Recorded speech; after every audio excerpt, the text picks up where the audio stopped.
ভারতের সাথে আমাদের যে বাণিজ্যিক নির্ভরতা, এই ডিপেন্ডেন্সি, এটা তো কৃত্রিম, এটা তৈরি করা হয়েছে। ওইভাবে ব্রেন ওয়াশ করা হলো যে পেঁয়াজ মানে ভারত। তারা ব্রেন ওয়াশ করে আমাদেরকে বাধ্য করেছিল এইভাবে ভাবতে যে চিকিৎসা মানেই ভারত। নেতৃত্ব যেটা আছে, আমাদের দুর্ভাগ্য আমরা সেখানে সঠিক লোক পাচ্ছি। বাংলাদেশে 10টা 20টা পাকিস্তানি এবং চাইনিজ মেহেদি আর নারকেল তেলের অল্টারনেটিভ নিয়ে আসেন, তাহলে তো আপনি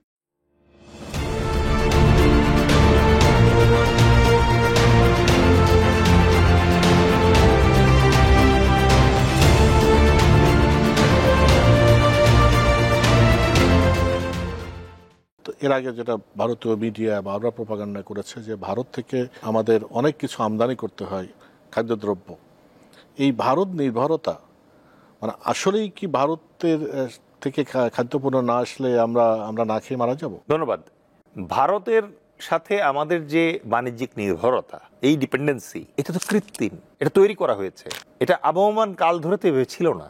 আমাদের সক্ষমতায় আমাদের বুঝতে হবে। আমাদের দেশের একটা গ্লোবাল ব্র্যান্ড আছে, যে ব্র্যান্ডটার নাম আমরা অনেকেই জানি কিন্তু ফিল করি না, মুসলিম। এটা একসময় বাংলাদেশে উৎপন্ন হতো এবং বাংলাদেশ থেকে এটা রোমে যাইতো। তার মানে আপনি চিন্তা করেন, আমাদের ইন্ডাস্ট্রি ছিল, স্কিল লেবার ছিল, সাপ্লাই চেইন ছিল, মার্কেটিংয়ের লোক ছিল, সেলস অ্যান্ড মার্কেটিংয়ের লোক ছিল, and we had good business. তাহলে আপনি আমাকে বলেন যে ভারত থেকে কয়টা আইটেম যাইতো তখন ইউরোপে?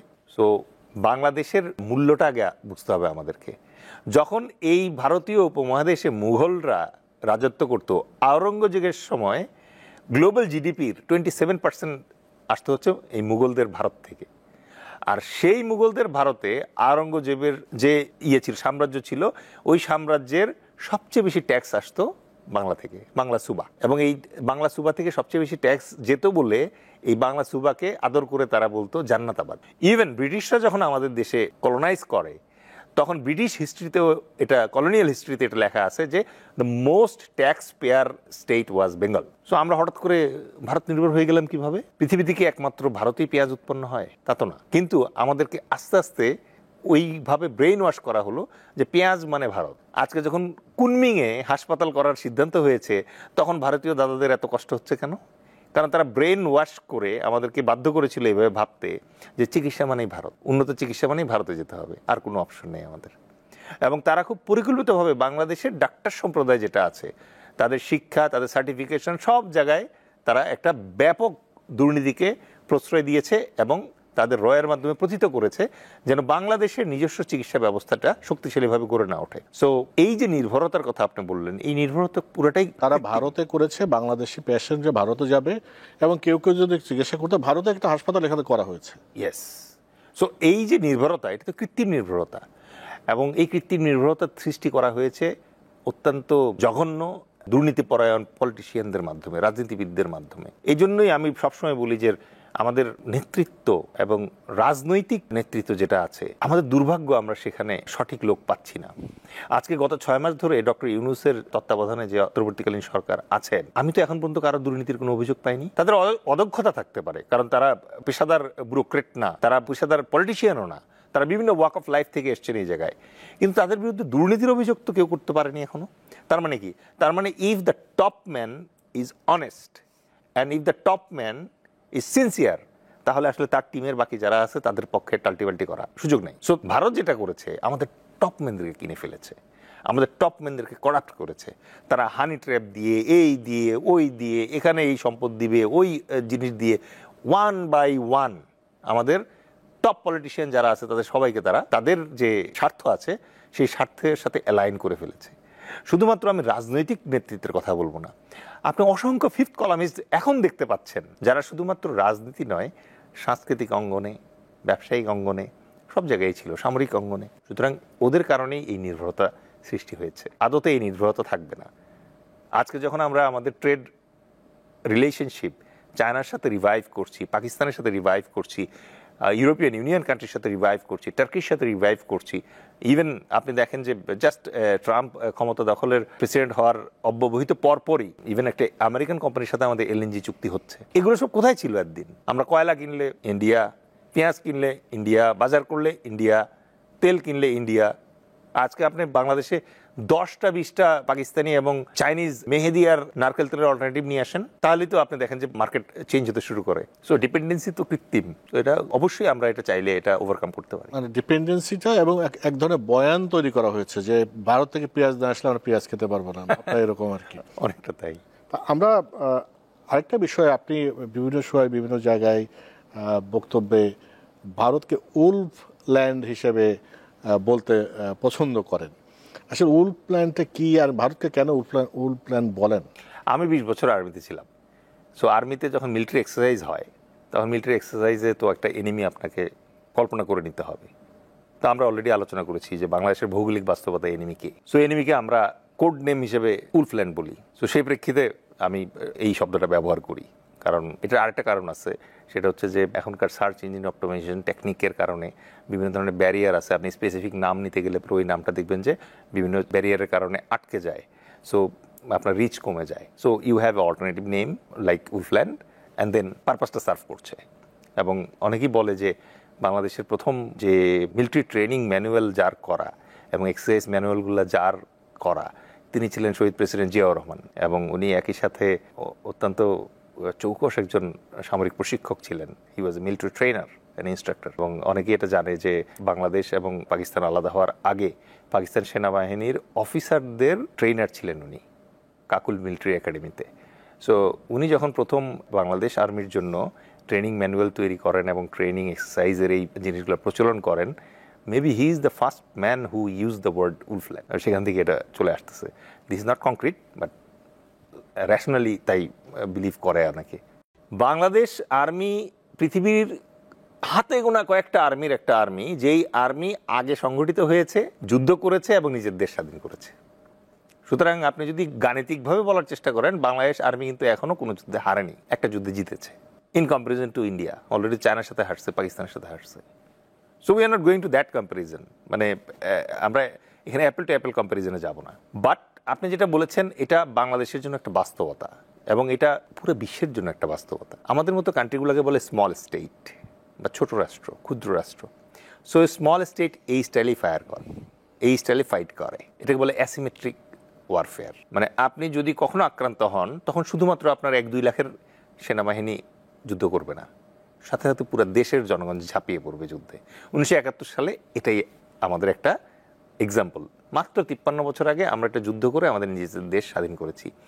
এখনও মুক্তিযোদ্ধাদের অনেকেই বেঁচে আছে। আজকে যদি আরেকটা যুদ্ধ লাগে, ডোন্ট ইউ থিঙ্ক এই মুক্তিযোদ্ধা যারা আছে তারা সবার আগে ঝাঁপিয়ে পড়বে আবার? এবং তারা যখন ঝাঁপিয়ে পড়বে তখন জেএনজি বসে থাকবে, তাদের ইন্সপিরেশন তো চোখের সামনে।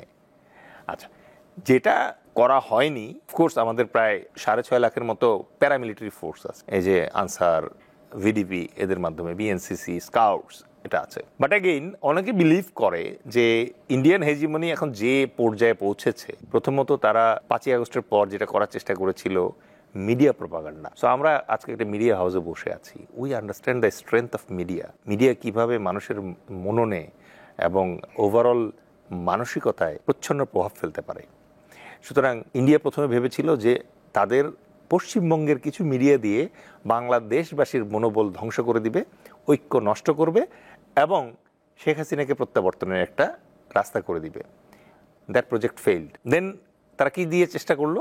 বর্ডারে পুশ করার চেষ্টা করলো। কারণ তারা ভেবেছিল এই বিজিবি গত 15 বছর, স্পেশালি বিডিআরের যে অফিসার হত্যা, তারপর এই বিডিআর এবং আর্মির ভিতরে যে একটা ভয়ঙ্কর মিসআন্ডারস্ট্যান্ডিং তারা ক্রিয়েট করেছিল 27 জন অফিসারকে হত্যা করে, তার প্রেক্ষিতে তারা ভেবেছিল যে এখন বোধহয় সীমান্তে যদি তারা পুশ করে তাহলে হয়তো বাংলাদেশের সীমান্ত ক্র্যাশড হয়ে যাবে। Again fail. 3 নম্বরে তারা চেষ্টা করলো তাদের সেনাপ্রধানের মাধ্যমে আমাদের সরকারের বৈধতাকে চ্যালেঞ্জ করে, স্টিল ফেইল্ড। সো আমাদের এই মুহূর্তে অত্যন্ত সৌভাগ্য যে ডক্টর ইউনূসের মাপের একজন মানুষকে আমরা প্রধান উপদেষ্টা হিসেবে এই মুহূর্তে পেয়েছি। সো এটা তো স্পেসিফিক্যালি আকাশ ভাই আল্লাহ পাকের ইচ্ছা ছিল বলে এরকম হয়েছে। এই ডক্টর ইউনূস প্রধান উপদেষ্টা হওয়ার 1 মাস আগে বাংলাদেশের কোর্টের উনি দৌড়াদৌড়ি করছিলেন না, এবং উনি যেই কোর্টে মামলা উপস্থিতি হাজিরা দিতে যেতেন সেখানকার লিফট বন্ধ করে রাখা হতো। আল্লাহ পাক পবিত্র কোরআনে এই জন্য বলেছেন যে উনি যাকে চান তাকে রাজত্ব দান করেন আর যাকে চান তাকে পথের ভিখারি বানিয়ে। তো এই একটা জিনিস আমরা কিন্তু দেখতে পেলাম এই 5ই আগস্টে এসে, যে এই কোরআনের এই যে আয়াতের যে বাস্তব একটা উদাহরণ আমার জীবদ্দশায় আমি এটাকে বারবার কোট করব, যে আমি দেখেছি টিভিতে দেখতে পাচ্ছি ডক্টর ইউনূস নামে একজন নোবেল লরিয়েট, গ্লোবাল একটা পার্সোনা, সে বাংলাদেশের কোর্টে কোর্টে হাঁটাহাঁটি করছেন, সিঁড়ি দিয়ে বেয়ে উঠতে হচ্ছে। সিঁড়ি বেয়ে ওঠানামা করছেন এই বয়সে এসে।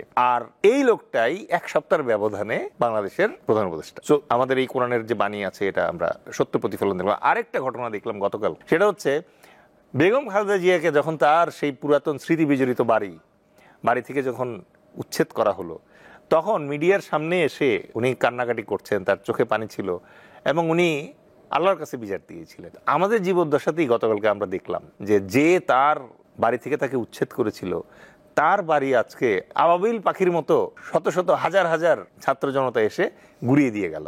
হ্যাভিং সেইড দ্যাট, আপনার প্রশ্নে আবার ফেরত আসছি যে এই যে আবাবিল পাখির দল আছে, তাদেরকে কি আমরা সেই ঝুঁকির জন্য, সেই হুমকির জন্য প্রস্তুত করতে পারি না? অনেকেই তো বলেন যে এই পরিস্থিতিতে এসে বাধ্যতামূলক সামরিক প্রশিক্ষণের একটা প্রচলন আমাদের দেশে যদি শুরু করা যায় তাহলে কিন্তু খারাপ হয় না। অলরেডি পৃথিবীর 49টি দেশে এই প্রশিক্ষণ চালু আছে, তার ভিতরে 16টা দেশ ইউরোপের, 13টা দেশ এশিয়ার, 10টা দেশ আফ্রিকার, এবং তারা 3টে স্পেসিফিক কারণে এই ট্রেনিংটা চালু রেখেছে। একটা হচ্ছে ন্যাশনাল সিকিউরিটি, কারণ ওই যে দেশ আক্রান্ত হলে পরে 2 লাখ সেনাবাহিনীর সাথে সাথে আপনি যদি দেখেন 2 কোটি ট্রেন্ড লোক, বেসিক ট্রেন্ড লোক এসে জয়েন করেছে, তাহলে আপনার সৈন্যবাহিনীর সংখ্যা হলো 2 crore 2 lakh. That changes the overall security spectrum, গেমুরটাই চেঞ্জ হয়ে যায়। 2 নম্বর হচ্ছে ন্যাশনাল ইউনিটি। আপনি যখন কম্পালসারি মিলিটারি ট্রেনিংটা ইনসার্ট করেন, একটা সিস্টেমেটিক ওয়েতে যায়, এবং এই সিস্টেমেটিক ওয়েতে যখন এই ট্রেনিংটা ইম্পার্ট করা হয় তখন আসলে দেশের জনগণের ভেতরে দেখবেন যে একটা কমন ইউনিটি কাজ করে। আমি যদি ভুল না জেনে থাকি, রজার ফেদেরার, সে পৃথিবী বিখ্যাত টেনিস প্লেয়ার, সো তার কান্ট্রিতে নিয়ম আছে যে তাদের ক্যারিয়ারের যে কোনো একটা পর্যায়ে অ্যাটলিস্ট 1 বছর অথবা 2 বছরের জন্য মিলিটারি সার্ভিস। সো আমাদের দেশে যদি এরকম একটা শুরুতে আমরা যদি শুরু করি যে ভলান্টারিলি মিলিটারি বেসিক মিলিটারি ট্রেনিংটা তারা পেলো, যার মাধ্যমে আমরা 3টা জিনিস পাবো। আমাদের লোকজনের ভিতরে লিডারশিপের স্কিলটা ডেভেলপ করবে, 2 নম্বর হচ্ছে টিম বিল্ডিং এর স্কিলটা ডেভেলপ করবে, এবং 3 নম্বর যেটা হবে সেটা হচ্ছে ডিসিপ্লিন স্কিলটা ডেভেলপ করবে। সো এই 3টা জিনিস যদি আমাদের সবার মাঝে আমরা একটু ছড়িয়ে দিতে পারি 6 মাস অথবা 3 মাসের একটা প্যাকেজের মাধ্যমে, তাহলে কিন্তু আমাদের গুণগতভাবে আমাদের ওভারঅল কান্ট্রির, আমরা যেটাকে জনসংখ্যা বলি, তারা ধীরে ধীরে জনসম্পদে পরিণত। আর একই সাথে আপনি এই সিস্টেমটার মাধ্যমে ডিপ্লোম্যাটিক্যালি কিন্তু একটা মেসেজ আশেপাশে আপনার যে পটেনশিয়াল এনিমি আছে তাদের কাছে পাঠাতে পারবেন।